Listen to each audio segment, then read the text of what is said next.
Bonjour, bonsoir. J'espère que vous allez bien. Je vous souhaite la bienvenue pour ce nouvel épisode du podcast. Sur mon podcast, donc le journal d'Anissa. J'espère que vous, ça va, que tout se passe bien, que que la préparation des fêtes de Noël se passe bien. Moi, de mon côté, j'avais prévu d'enregistrer un épisode plus tôt, sauf qu'il s'est passé pas mal de choses dernièrement et j'ai été en syndrome prémenstruel cette semaine. Et en fait, si vous voulez, là, aujourd'hui, je suis en plein dans mes règles. Donc c'est mon premier jour, ce qui fait que je n'étais pas forcément hyper... je vais pas dire motivée, mais j'étais pas forcément au beau fixe au niveau du moral. Donc voilà. Donc disons que c'était pas forcément facile ces derniers jours, mais ça va aller. Et je suis en vacances à la fin du mois de décembre, donc ça va faire du bien. Et j'espère vous sortir de nouveau des épisodes sur d'autres sujets. Mais aujourd'hui, le sujet du jour, c'est être différente dans un monde trop bruyant, comme tu l'auras vu dans le titre.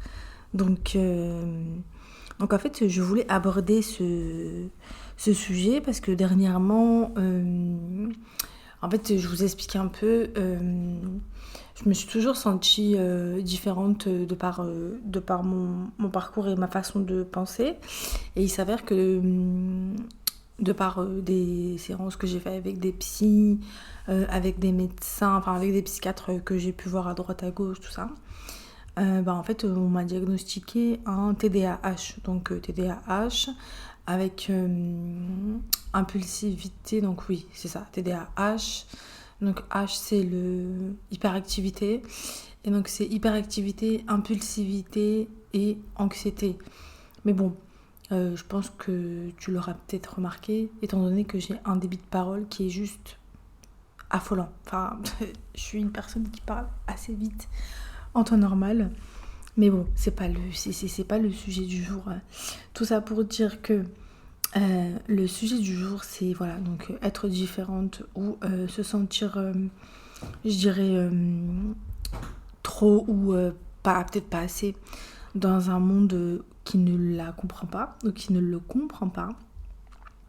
Et c'est vrai que c'est pas toujours évident de l'expliquer à d'autres personnes qui n'ont pas forcément les bonnes informations ou qui ne connaissent peut-être pas forcément ce que c'est exactement. Donc aujourd'hui, je voulais parler de ça et surtout, comme tu l'auras deviné, un petit peu de mon ressenti et comment est-ce que je le vis moi au quotidien. Donc voilà, une intro plutôt longue, mais c'est une bonne... comment dire? C'est un bon début, voilà. Donc c'est vrai que le truc où moi j'ai remarqué où j'étais assez différente, et c'est vrai que parfois j'avais l'impression peut-être de ne pas être comprise par mon entourage, c'est le côté où tout ce qui est bruit en fait environnant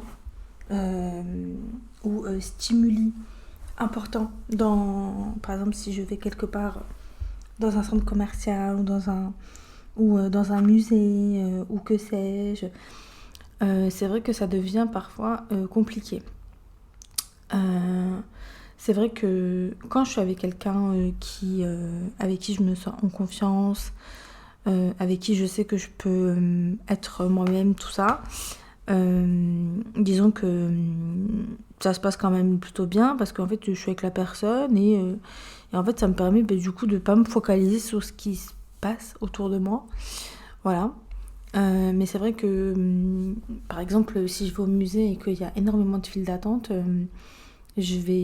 ça va être compliqué pour moi en fait de faire la queue durant un long moment. Et en fait, c'est toujours un peu ce truc de se dire que j'ai l'impression en fait de passer pour la nana qui n'a pas de patience et qui n'a pas forcément le... Je vais pas dire l'envie d'attendre 20 minutes à une queue, mais c'est vrai que ça devient vite oppressant. Je sais pas comment expliquer cette notion-là. Mais je vais essayer de reprendre mes notes parce que je m'étais noté quelques trucs. Et souvent, c'est le sentiment de se sentir en décalage et comme submergé par ce que tu ressens et ce qui se passe dans ta tête et aussi ce qui se passe autour de toi. Donc, c'est-à-dire qu'il se passe tellement de choses dans ton environnement qu'en fait, tu sais plus où regarder, quoi faire, comment. Et du coup, tu oublies presque des fois où tu as comme du mal en fait à gérer en fait tous ces stimuli.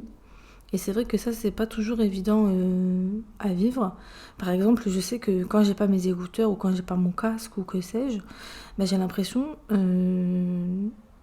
je vais pas dire me sentir nulle, c'est pas ça, mais d'avoir du mal en fait à supporter le bruit environnant, c'est-à-dire les bruits des voitures, les passants, les trucs, les machins. Et c'est vrai que ça a été vraiment le truc qui m'a fait me poser des questions ces dernières années, de me dire mais qu'est-ce qui se passe, pourquoi tu es comme ça, t'as l'impression que le monde en fait ne te comprend pas. Et c'est ce qui m'a poussée en fait à pousser des portes de médecins, de professionnels de santé pour justement comprendre un petit peu plus ce qui se passait dans ma vie, dans ma tête, pourquoi est-ce que je pensais comme ça. Et donc ça m'a énormément aidée. Il y a aussi cette notion de se sentir en décalage.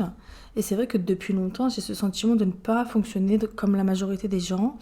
Et c'est vrai que parfois, souvent, les gens qui me connaissent dans ma vie me disent les conversations avec toi, Anissa, c'est on passe d'un point A, ensuite on va au point C, ensuite on va au point E, ensuite on revient au point A, puis on va au point C et on repart au point E.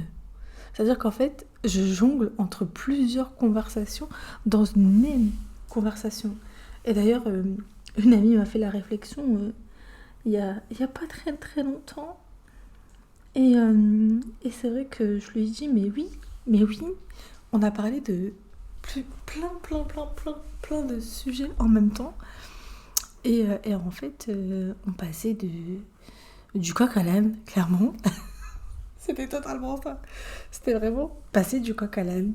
Mais en même temps, je sais pas faire autrement. C'est-à-dire que dès qu'il y a un truc qui me vient en tête, bah en fait, je suis obligée de le dire parce que j'ai comme l'impression que si je ne dis pas ça là, maintenant, de suite, l'idée qui me vient en tête, mais du coup, je vais l'oublier. Et très souvent, c'est ce qui se passe dans le sens où quand je dis pas ce que j'ai en tête à l'instant T, mais du coup, vu que j'aurais pensé à autre chose entre-temps, mais du coup, je vais oublier de dire ce que j'avais envie de dire, en fait, initialement. Donc c'est vrai que c'est toujours un peu comme ça. Et en fait, c'est vrai que parfois, je me dis, en fait, ce qui semble simple pour certains peut, moi, me demander énormément d'énergie. Et c'est-à-dire que parfois, sans m'en rendre compte, je vais parler avec une personne et ensuite, quand elle va me parler, ben, du coup, mon cerveau il va comme déconnecter. Et du coup, je vais pas entendre tout ce qu'elle m'a dit. Dans le sens où récemment, ça m'est arrivé il y a pas longtemps, je me suis rendu compte. Et en fait, je marchais avec quelqu'un et tout, on était dehors.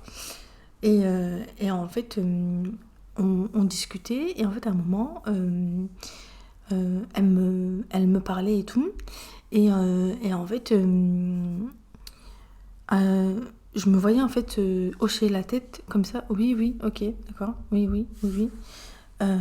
Et en fait, à un moment, j'avais comme perdu le fil de la conversation. Et c'est vrai que on passe pour la meuf en fait qui n'écoute pas alors que c'est absolument pas ça. Euh, et c'est vrai que je me suis très très souvent demandé, comme je disais plus tôt, pourquoi est-ce que je me sentais comme ça et pourquoi aussi je me fatiguais aussi vite et aussi... désolée mon chat. Miaule. Désolée. Je ne sais pas de quelle a, mais elle est plutôt agitée ce soir. Elle a mangé du poisson et elle est complètement en folie. Prête à faire la java toute la nuit. Donc, revenons à nos moutons.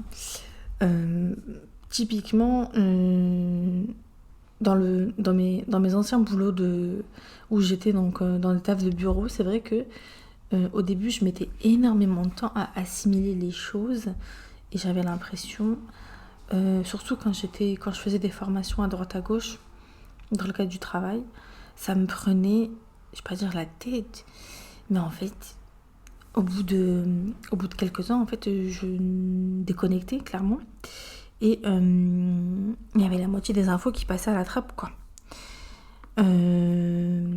Et en fait, c'est même pas de ma faute, c'est juste que j'ai une difficulté à me concentrer qui est assez importante.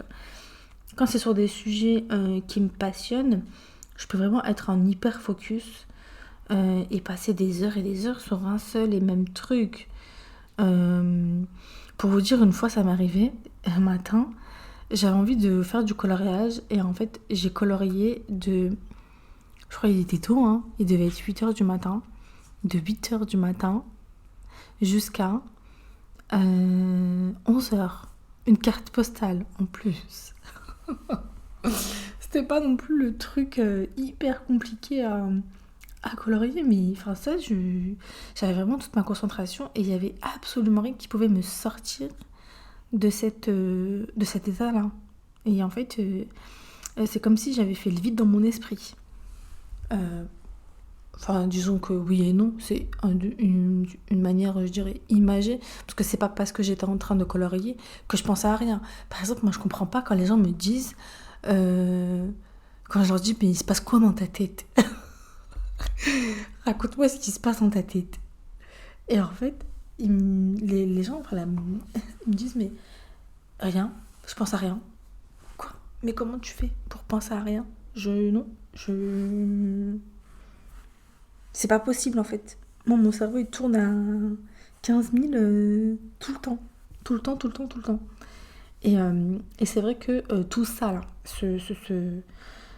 cette hyper-focus mental, cette hyperactivité physique, donc physique et mentale, ça fait du bruit, du coup, dans la tête. Dans la tête. Oui, pourquoi est-ce que j'ai l'accent parisien d'un coup? Je sais pas. Donc ça fait du bruit dans ma tête, ça fait du bruit quand c'est entre guillemets, ça fait du bruit. Quand je dis que ça fait du bruit, c'est que quand je suis en hyperactivité physique, que je cours vraiment à droite à gauche de partout et que je ne prends pas le temps de me poser, je vais me prendre un retour de bâton mais vraiment hardcore au niveau des douleurs chroniques. Et aussi une fatigue intense et du mal à récupérer pendant plusieurs jours. Donc voilà. Et c'est vrai que j'ai l'impression que mon cerveau ne s'arrête jamais vraiment. C'est-à-dire que je pense, j'analyse tout le temps, j'anticipe absolument tout. Et même quand c'est calme, il y a du bruit. Donc c'est vrai que ça, c'est toujours un petit peu compliqué. Donc c'est un bruit... je sais pas comment expliquer. C'est en fait ma tête, elle tourne en boucle. Voilà, c'est ça. Il y a toujours plein de trucs qui se passent dans ma tête. Je me fais des listes mentales. Je me rejoue des scénarios. Je repense à telle ou telle chose que j'ai dite, telle conversation. Et en fait, ce bruit-là, honnêtement, il fatigue énormément. Et c'est vrai que ça, c'est pas toujours facile à expliquer. Et honnêtement, je suis pas encore assez calée sur le sujet du TDAH pour vous en dire plus que ça, enfin, dans le sens où je n'ai pas encore toutes les ressources nécessaires. Mais en tout cas, là, dernièrement, j'ai acheté un livre. J'essaierai de retrouver le titre dans mes livres que j'ai rangés.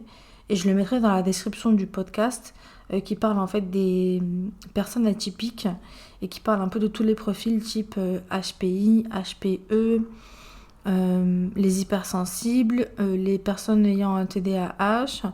Et ça parle aussi de tout ce qui est les troubles 10. Donc la dyslexie, la dyspraxie, la dyscalculie aussi, il me semble. Et c'est quand même plutôt complet et intéressant en fait comme bouquin. À tout ce que je vous ai dit par rapport à la surcharge mentale, s'ajoute également la surcharge émotionnelle. Et ça aussi c'est quelque chose qui vient s'ajouter en fait. Et donc c'est vrai que quand on a un TDAH, on a beaucoup de mal en fait à gérer la frustration. Et c'est vrai que quand on a un TDAH, on ressent tout fort. Un mot peut rester longtemps dans notre tête, donc c'est-à-dire qu'un mot peut vraiment comme tourner en boucle dans la tête et en fait on va se repasser en fait la phrase et se dire mais pourquoi est-ce que j'ai pas dit ça? J'aurais peut-être dû répondre ça, j'aurais peut-être dû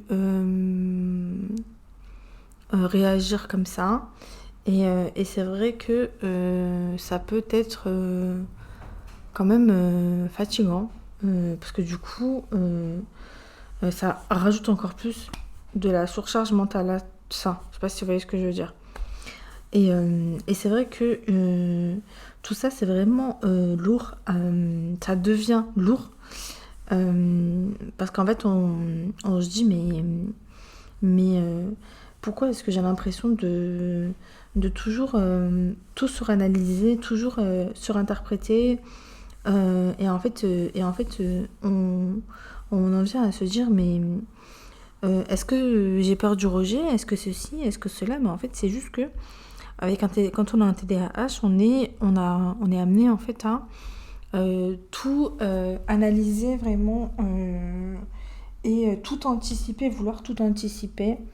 Et c'est vrai que ce n'est absolument pas de la fragilité, c'est juste que les personnes qui ont un TDAH ont une hypersensibilité émotionnelle.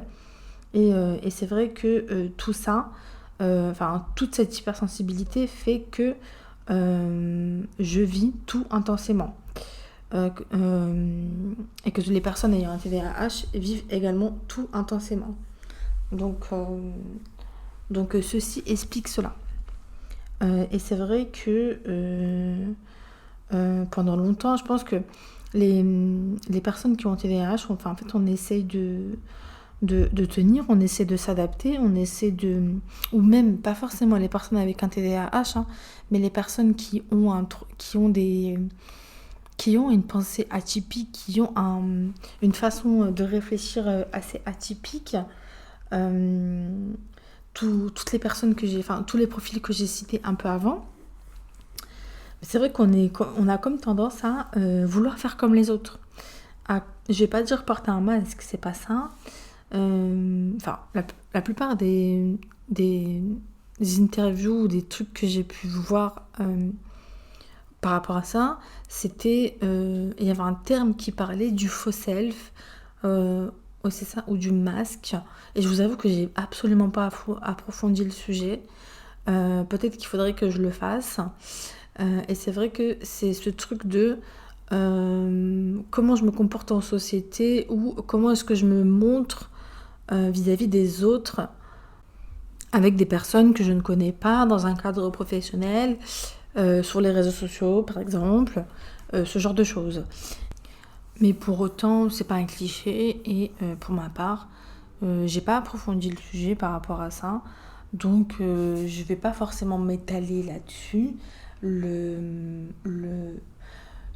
que je voulais dire par là, c'était que au fond, je pense que sincèrement, on porte tous, absolument tous, un masque social, qu'on soit atypique ou pas. Donc ça, je pense que c'est un point important à aborder. D'ailleurs, j'ai réécouté quelques rushs pendant que je suis en train de vous enregistrer, enfin d'enregistrer là. Mais je constate qu'on entend des bruits de moto. Enfin, le micro est tellement sensible que on entend absolument tous les bruits. Donc s'il y a un voisin qui tape, on va l'entendre. S'il y a ceci, s'il y a cela, on va absolument tout entendre. Mais bon, c'est pas bien grave. Petite parenthèse fermée. Reprenons. Donc tout ça, c'est vrai qu'à force de trop vouloir rentrer dans un moule, en fait on finit par se perdre et honnêtement durant un long moment, pour ma part je me suis perdue. Mais vous inquiétez pas, je me suis retrouvée. Et c'est vrai que le fait d'avoir posé des mots et d'avoir fait toute une batterie de tests, c'est-à-dire que le diagnostic, je ne l'ai pas eu comme ça.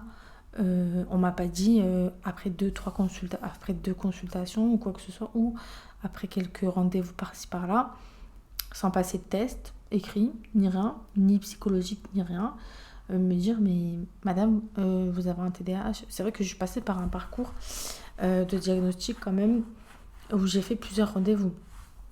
Donc voilà. Et c'est vrai que ça c'est important et honnêtement c'est dur en fait d'avoir des rendez-vous de médecin pour justement comprendre un peu ce qui se passe dans nos vies. Et bon après en soi c'est quelque chose qui va de l'ordre de la santé qui nous permet en fait de mieux nous comprendre. En sachant que le psychiatre que j'avais vu m'a expliqué qu'en fait énormément de... Après il m'a pas donné de statistiques, ce sera à creuser peut-être, qu'il expliquait qu'en fait des patients qui étaient suivis pour des troubles bipolaires depuis des années se sont rendus compte en fait après coup qu'ils avaient en fait un TDAH. Après je ne dis pas que toutes les personnes bipolaires ont un TDAH, mais souvent quand on a un TDAH, il y a souvent aussi des comorbidités, d'autres pathologies psy. Et donc il faut faire quand même attention à ça. Pour ma part, on m'a pas parlé d'autres choses en rapport. Donc voilà, mais c'est vrai qu'il faut faire attention parce que les personnes qui ont un TDAH peuvent potentiellement souffrir d'anxiété, de dépression, ce genre de choses. Et c'est vrai que ça, c'est pas toujours évident à vivre. Parce que parfois on a l'impression en fait de se sentir quand même plutôt incompris. Donc voilà. Et c'est vrai que je pense que je vais encore parler de ça dans ce podcast, dans cet épisode plutôt. C'est le truc de se dire qu'il faut apprendre à s'écouter. Et c'est vrai que honnêtement, là j'essaie d'apprendre à m'écouter sur tout le côté endométriose, machin. Et je commence à trouver un équilibre à ce niveau-là. Et c'est vrai que à ce jour, je me suis pas vraiment intéressée au TDAH et à ce que ça pouvait impliquer dans ma vie et à ce que et à le comprendre clairement parce qu'honnêtement, on m'a posé un diagnostic, mais j'ai compris quelques notions. Mais c'est vrai que je suis encore au stade de la découverte, quoi. Donc je patauge dans la mare et j'essaye de pas m'enfoncer dans un sable mouvant. donc, euh, donc voilà, et c'est vrai que quand on a un TDAH, c'est important d'apprendre à s'écouter, ou même quand on a enfin, peu importe qu'on ait un TDAH, pas un TDAH, peu importe qu'on ait un endométriose, pas une endométriose, peu importe comment est-ce que vous vivez votre vie, peu importe ce qui se passe dans votre vie, c'est toujours important d'apprendre à s'écouter. Et c'est vrai qu'aujourd'hui, j'essaie donc d'apprendre à écouter mon corps de plus en plus et ma tête aussi, parce que c'est important aussi d'écouter ce que sa tête elle a à lui dire, c'est vrai. Excusez-moi, je me perds dans mes propos. Je suis obligée d'avoir un script, sinon je pars dans tous les sens.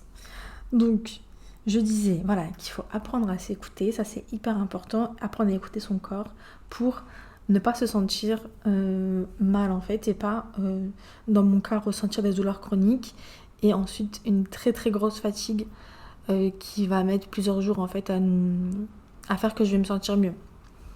Donc voilà, et c'est vrai que c'est important aussi de reconnaître les moments où on est en surcharge émotionnelle et accepter aussi ce besoin de ralentir, chose qui est quand même assez compliquée pour moi.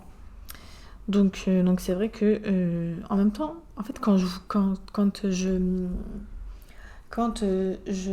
dis ça en fait sur le podcast, c'est que je parle beaucoup du fait de ralentir, tout ça, et c'est vrai que ça peut paraître un petit peu redondant, mais c'est vrai que le fait d'en parler, mais du coup, ça me permet moi comme me recentrer et me dire, ok, bon, bah en fait, il faut que tu le fasses plus, il faut que tu penses plus à toi. Désolée, il y a énormément de vent. On entend. Attendez, excusez-moi. Ouais, c'est vrai, il y a énormément de vent. Et en fait, ça fait bouger mes volets et ma porte d'entrée. Pour vous dire à quel point il y a du vent. Le Mistral à Marseille, ça ne rigole pas. Bref. Tout ça pour dire que oui, c'est important d'apprendre à s'écouter. Et ma petite Anissa, hein, tu devrais apprendre à le faire beaucoup plus souvent. Parce que c'est hyper important. Voilà. Petite note à moi-même. Voilà. Nota bene. Voilà. Et en fait, tout ça pour dire que en conclusion de cet épisode, c'est vrai que lorsque on est différent dans un monde beaucoup trop bruyant, ce n'est pas être cassé, on n'est pas cassé en fait, on est juste différent. Et le fait d'être différent fait notre force, je pense sincèrement.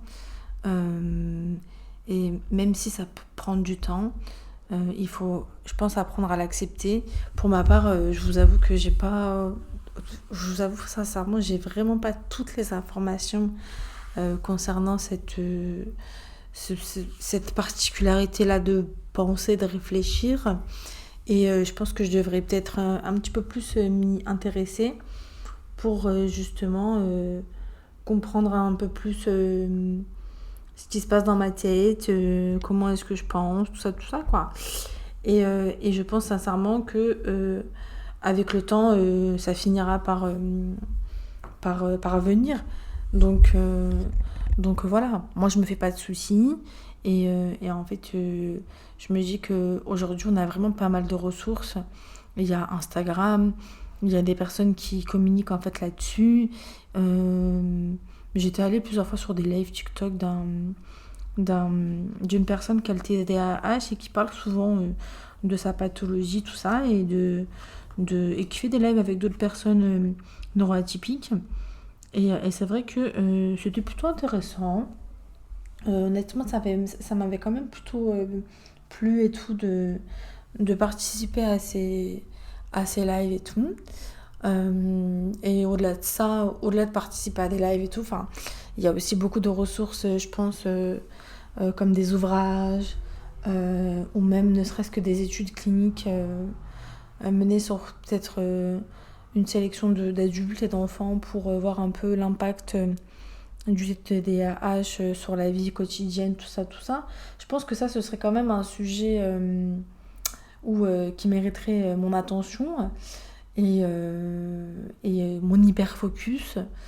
Mais c'est vrai que pour le moment, je suis pas encore à ce stade-là. Ça ne saurait arriver bientôt. Mais si jamais j'arrive à grappiller des infos par-ci par-là, je vous en parlerai un petit peu dans un prochain épisode. Voilà. En tout cas, j'espère que cet épisode t'aura plu. Et si jamais tu as envie d'en discuter, n'hésite pas à venir me voir sur Instagram pour venir me suivre. Et en tout cas, je te souhaite une bonne soirée, une bonne journée. Je te remercie d'avoir écouté. Et je voulais dire un truc aussi que j'ai oublié. Ah oui, s'il te plaît, si tu as l'occasion, n'hésite pas à t'abonner au podcast, à me laisser un petit commentaire afin de pouvoir avoir un bon référencement sur Apple Podcast. Et si tu es sur Spotify, n'hésite pas à laisser un commentaire aussi sur chaque épisode. Tu peux commenter chaque épisode. Donc voilà. En tout cas, de nouveau, merci. Et je te souhaite de nouveau une bonne soirée. Je me répète. Et je te dis à très bientôt. On se retrouve bientôt, très vite, pour un nouvel épisode du podcast dans le journal d'Anissa. Voilà, bye, bonne soirée, encore, oui, pour la 4e fois.